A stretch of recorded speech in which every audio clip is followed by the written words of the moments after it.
there was an opportunity in cannabis for women to not get stuck at that glass ceiling. Welcome to the Greener Grass podcast from BlueBird Botanicals. I'm your host, Lex Pelger.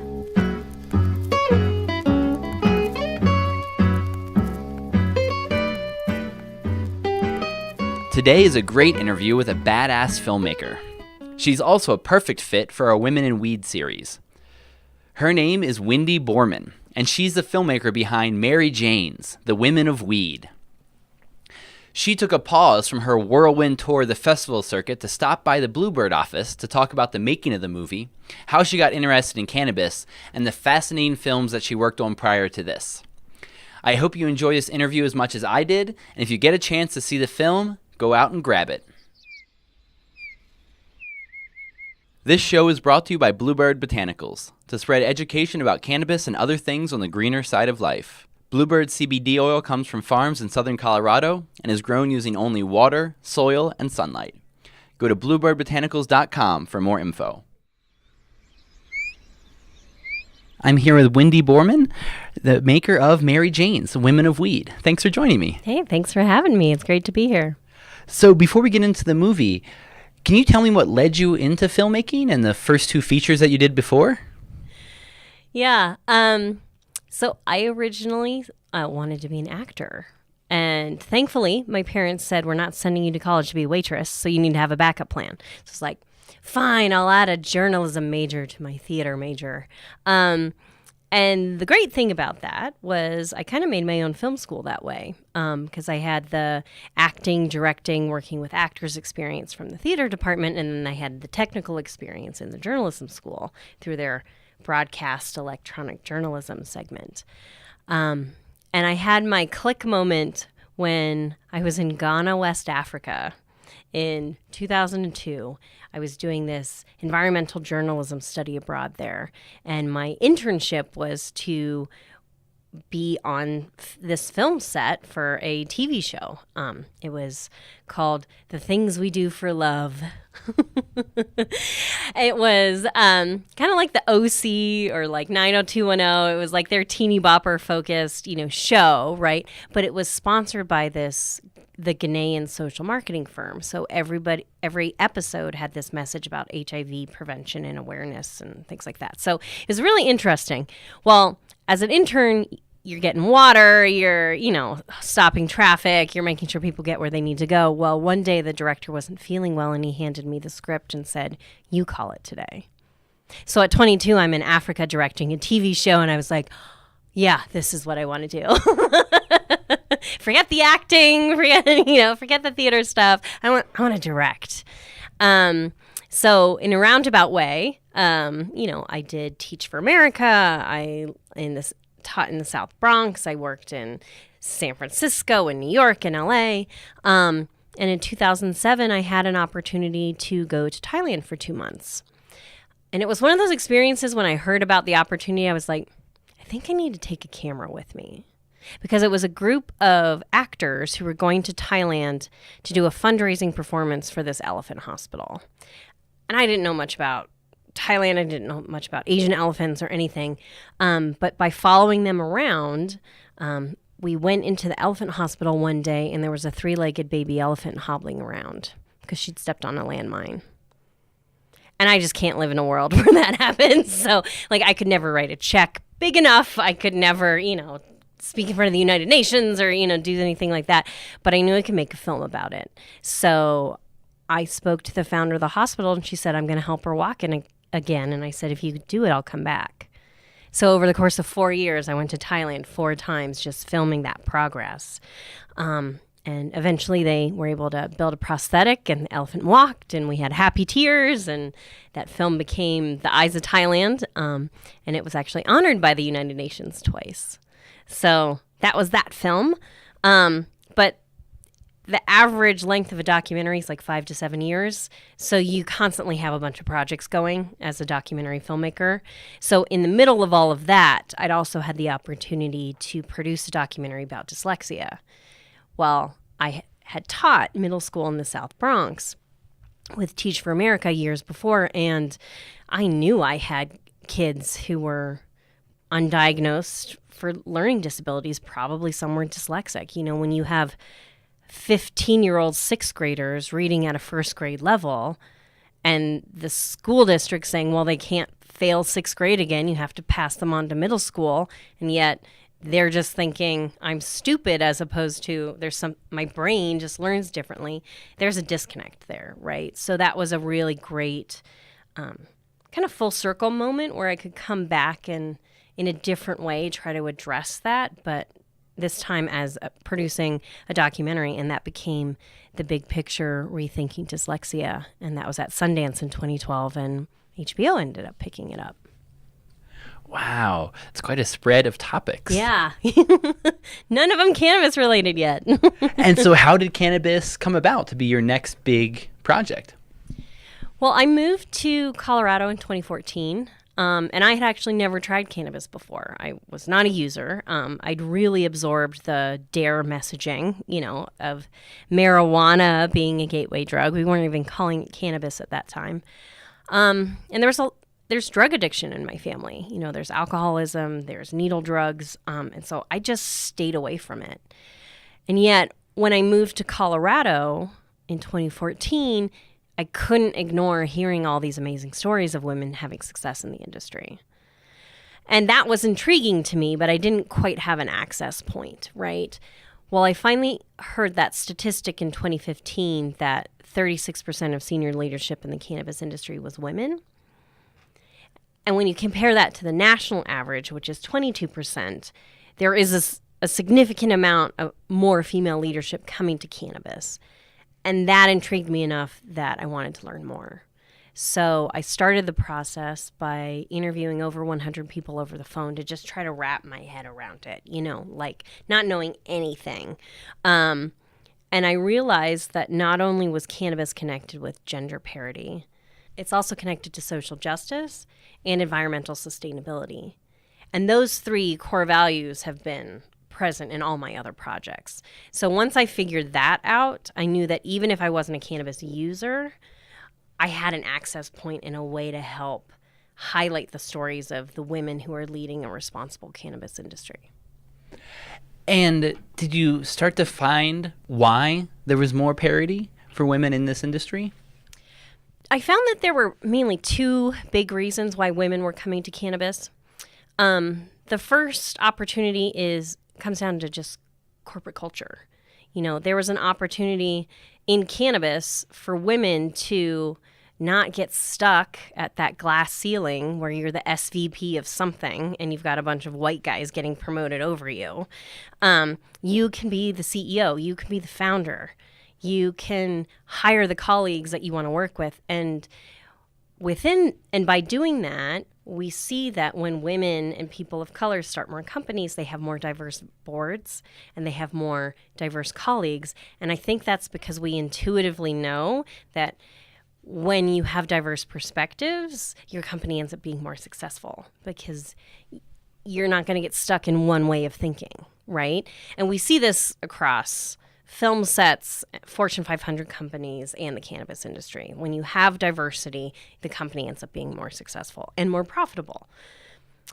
The second opportunity that cannabis provides for women is they get to create products that are going to fit into their lifestyle. Women aren't really interested in having the tallest bong ever built or having something with the most THC that's going to have them couch locked for 3 days, right? They need something that fits into their lifestyle. And women, we have a lot of shit to do, whether it's work or at home, families, communities, we take on a lot. So if we're looking at cannabis, it needs to be an easy way that already fits into our lifestyle. And so women get to create the products that do that because we know it's going to work. And so what obstacles did you face as you were getting this movie pulled together? Well, you can always do a film about the making of the movie for every movie. There's always a behind-the-scenes story. I think the biggest challenge that I found as a filmmaker was just trying to tell this story about women as a female storyteller. You know, we did find funders and supporters who came along for the ride with us, and they were supportive from the beginning. But to be honest, I did have some pushback from people who were like, why women? And my response is, why not? I mean, we're 51% of the population. We're 33% of speaking roles in films. That's a problem, you know? And 36% of senior leadership sounds great. It's not 50 yet, though. So why wouldn't we tell this story, right? But this was before the Me Too and the Time's Up movements, right? We started filming in 2016. So we'd been having these conversations, but it wasn't really sinking in on the level that it is now in 2018. So, you know, just fighting for why the story needed to be told in the way it needed to be told was something.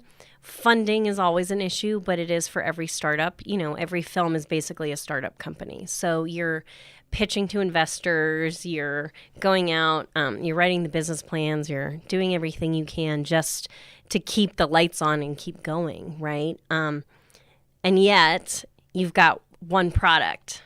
You know, it's not like I can go in the kitchen and make something and sell cupcakes on the side of the road to keep it going, right? You know, you've got one film and it takes a long time to do. So the fact that it is a longer return on investment for people, you know, if they're not used to that kind of investment, that was an educational moment. And then related to that, you know, there are people who may be interested in cannabis, but they don't understand film investing. Or there's people who understand film investing, but they're like, ooh, if I invest in a film about cannabis, is that legal? And we had to have those conversations with each of the investors, right? Because no matter what access point they were coming from, we had to fill them in on the other side of it. So I'm happy to say that, you know, we've completed the film. We're getting great responses from screenings and festivals. And, you know, every time we do a screening, everybody goes, what's next? What's next? I want more. And so that means as a filmmaker, I know we're onto something.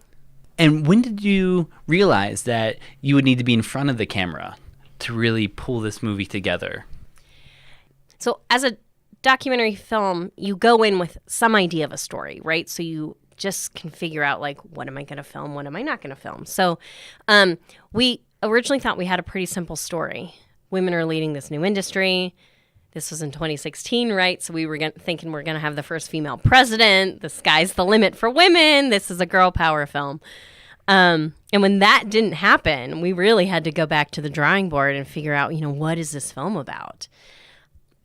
And at that point, we brought it back to these three core values. And we used that as a structure to try to talk about these different segments of the industry and all the various women who are leading it. And so that's a really big thing for the audience to try to take on, right? So at that point, I realized I needed to be the on-camera narrator to help connect the dots for the audience at home. And by doing that, that also opened the door for me to be vulnerable about my upbringing. You know, so I actually kind of become a caricature in the film, if you will, because you see me asking these questions on the journey, and you see the light bulb moments come on for me. And by playing that skeptic role, which was natural, right? When I started the film, I didn't know anything about cannabis. So I had all these questions. But I think that helps the audience because there's a lot of people who understand cannabis, right? But you're just preaching to the choir at that point. But by having an outsider say, well, hey, what about this? Okay, I've learned something. Now what about this? Well, now I have more questions. What about all of these things? That builds trust with the audience because there are a lot of people who still have the same types of questions, right? So they get to go on that journey with me. And then for the other part of the audience, everybody who's already drank the Kool-Aid, right? They're just waiting for the light bulb moment. And there's some great applause lines in the films when they go, oh, she's got it. Okay, we can all move forward. She's past that.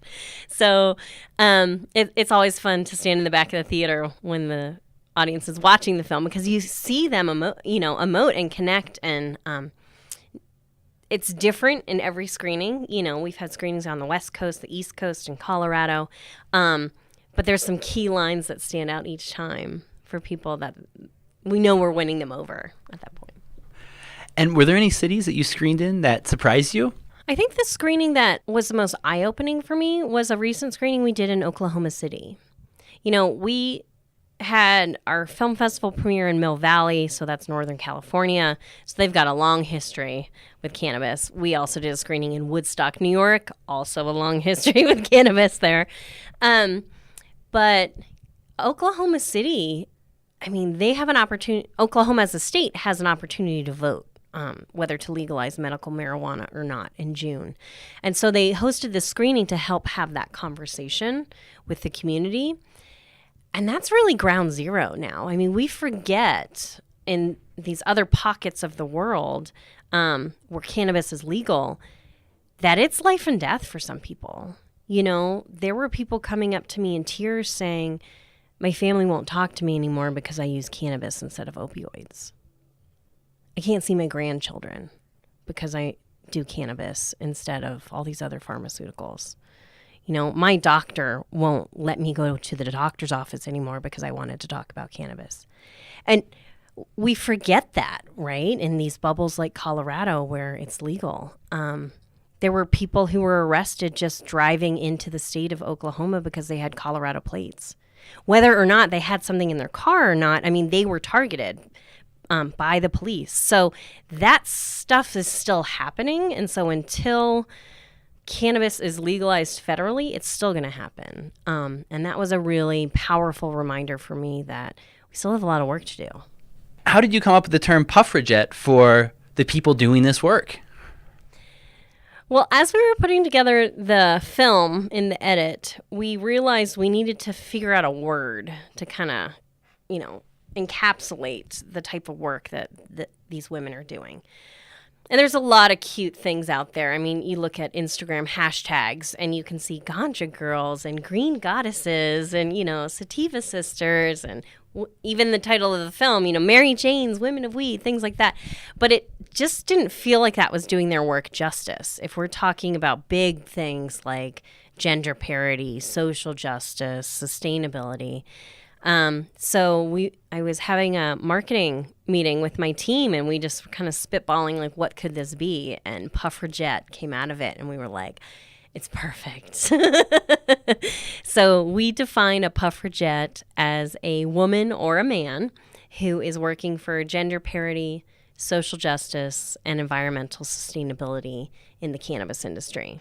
And it's basically a combination of pot plus suffragette. And so you became one during the course of this film. I did. I mean, that's the interesting thing. I started as a cannabis outsider, and by the end of it, I definitely feel like I've become a cannabis advocate. You know, I'm not an expert. I'm not the person who's doing the day-to-day science, who's living and breathing it, but I can help elevate the stories of the women who are doing that, and they're my teachers. You know, I'm grateful that I'm surrounded by these cannabis fairy godmothers, as I call them, so they can enlighten me and educate me. And, you know, they help take me on this cannabis journey that I go through on the film. And so what was it like to produce the film in this kind of political climate? Honestly, it wasn't any more difficult than any other film that I've done. You know, like the political climate didn't make it any more challenging. Funding is a challenge. You know, fighting for just the right to tell your story is a challenge. I think if anything, the call to action for the film has become a lot stronger. You know, because we didn't see this girl power story come out of it in 2016. And, you know, we have the most anti-cannabis administration we've had in a very long time in this country. Plus, by the time the film came out in 2017, the statistic for female leadership in cannabis had dipped from 36% down to 27%. So there's some reason why, you know, women are losing this stakehold. And what I think happened is in 2016, we had a whole new round of funding come in because we had 8 more states legalize some type of cannabis. And we have this idea of, well, you take a couple white guys in hoodies with a garage and a computer, and they make the next big startup company, right? And we've got this old world paradigm of funders who are trying to impose that on the cannabis industry. Well, it's not really working because cannabis started as a movement, not an industry. So there's part of the growing pains here are figuring out who's going to get access to the funding. And what we're seeing right now is it's really following similar to other startup funding models. You know, women get less than 3% of startup funding. People of color, less than 1%. So there's close to 97% of funding that's going to people who look a certain way, regardless of what their business model is. And cannabis has an opportunity to change that, right? And in some states, they're making it part of the laws. I mean, we have equity programs, we have incubator programs to help make sure that the women, the people of color, the LGBTQ communities, the people who have been targeted by the drug war are given access to basic things like here's how to write a business plan. Here's how to fill out the license and application process.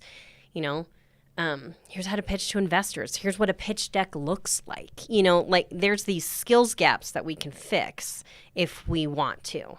And I think we should want to. So funding is part of it. And the other challenge that we need to address is mentorship. We can't be happy with just having one diverse face in a boardroom. We need to make sure that those individuals can then turn around and help mentor the next crop. We're not going to have parity until we actually have parity in the boardroom. And that's in gender, and that's race, that's sexual orientation, it's disability and ability levels across the board. We need as many points of view as possible on this industry to really make it as big and as powerful that everybody's predicting that it can be. And on that front, one of the really impressive parts about the movie is how many different spheres of influence you cover. To have social justice warriors like Betty Aldworth or Amanda Ryman, but then also healers like Mara Gordon or Madeline Martinez, all of who I think are amazing. They're all amazing, yes. And so what fields do you think are most ripe right now for women to be moving into and to be making a difference? I think all of it's ripe for women. Women are smart. We see the same opportunities that everybody else does. And the great thing about cannabis is no matter what skill set you have outside of the cannabis industry, there's a way to apply that in the cannabis industry.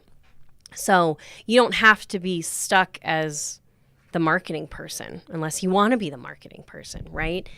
The way we broke down the film is we looked at 5 different segments of the cannabis industry. So we looked at cultivation, medicine, legalization, business, and then science and technology. And some of that can, get blurred, because, people in medicine also start business. And, science and technology is also part of this.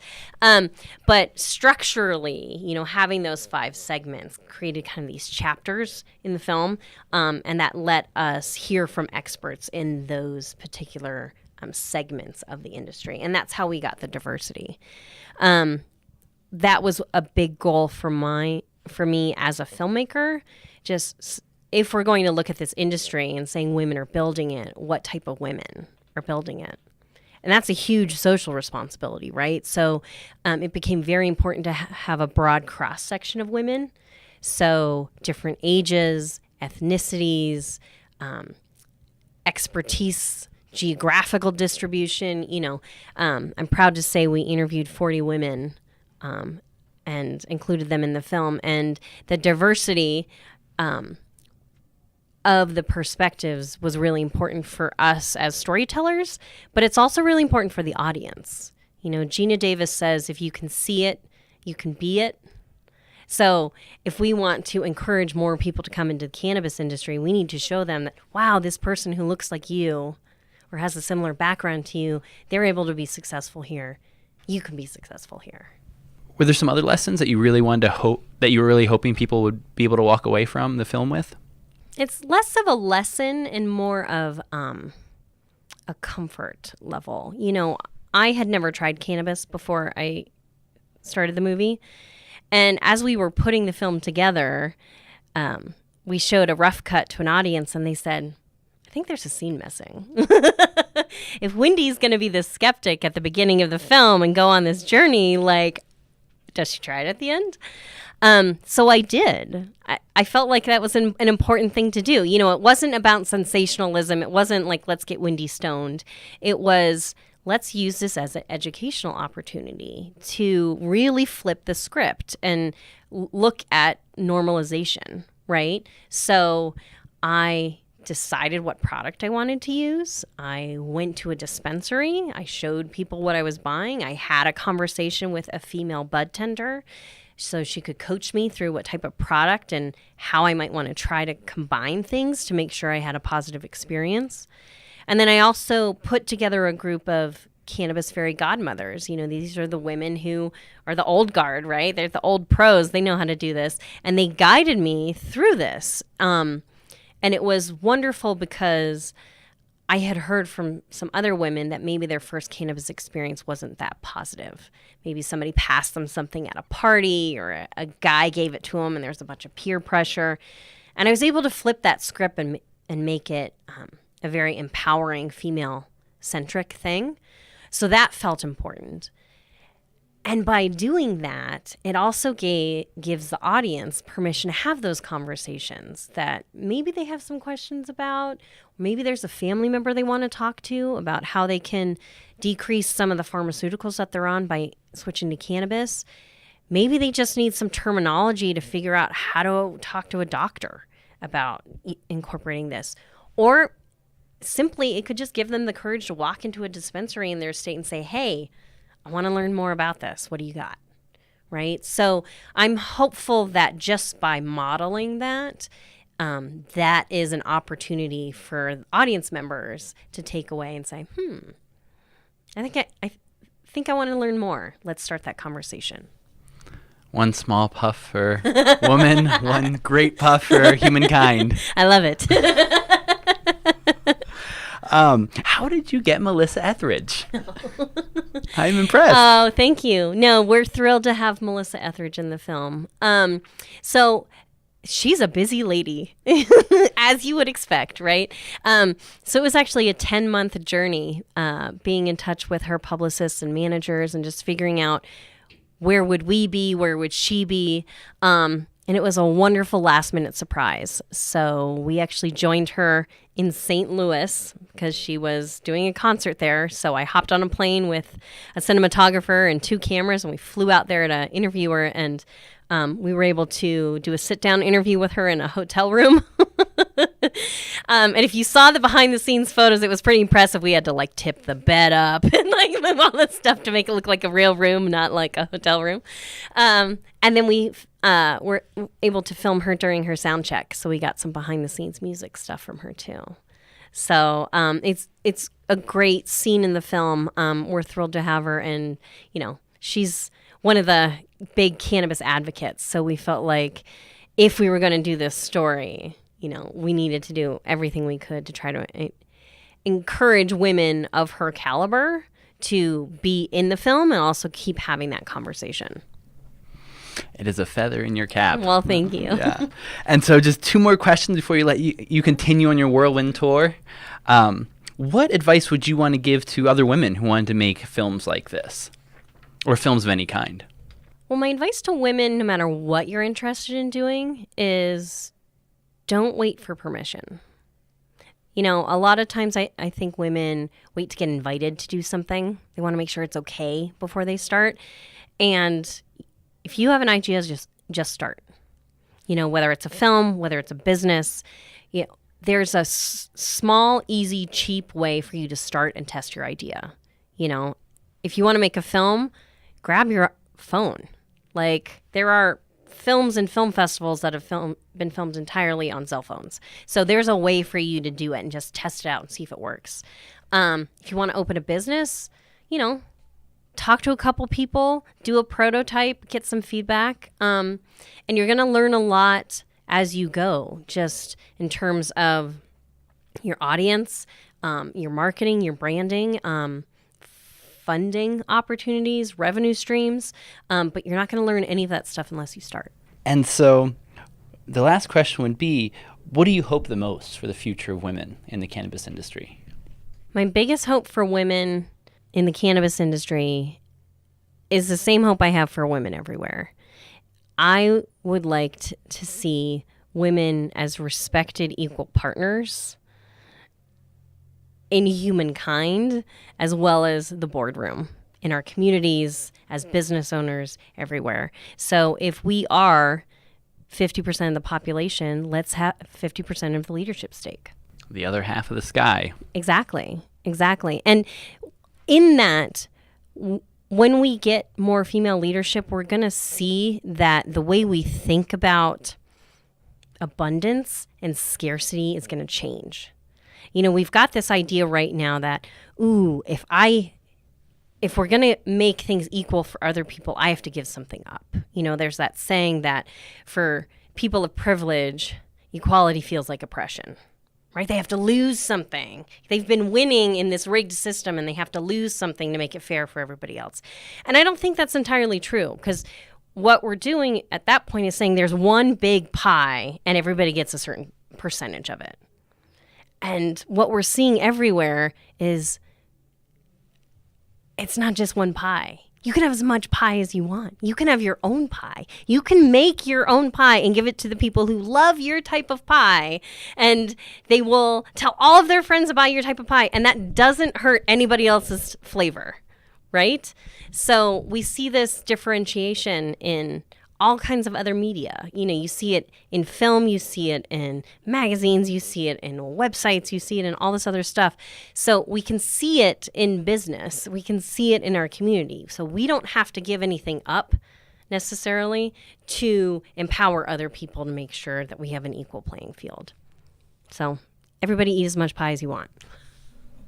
Excellent. Thank you. And thank you so much for coming in to join us. We'll put links to all of your work in the episode notes. And if anyone out there, there's great swag on there, especially the buttons.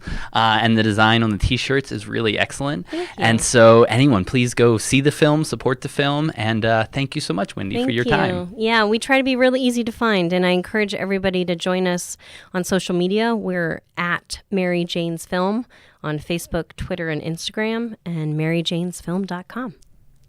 Thank you so much. Thank you. Greener Grass is a BlueBird Botanicals podcast. Their CBD oil supports a healthy body and a strong endocannabinoid system. They've got friendly customer service who can answer any of your questions, and the number is right there at the top of their webpage. But, per the FDA, they won't be able to make any medical claims for these nutritional supplements. That's also the reason you'll hear little about CBD on this show. There's no need for us to add more evidence about CBD when a simple Google search will give you more than you can read in a month of Sundays. So this show covers the cannabis world and more with editorial freedom from BlueBird Botanicals. Thanks for joining the Greener Grass podcast. As always, our audio alchemist is Matt Payne. The Gypsy Jazz theme music comes from Brett Van Donsel. Our beautiful bird sounds are courtesy of Lang Elliott. And I'm your host, Lex Pelger, wishing you a bright green day.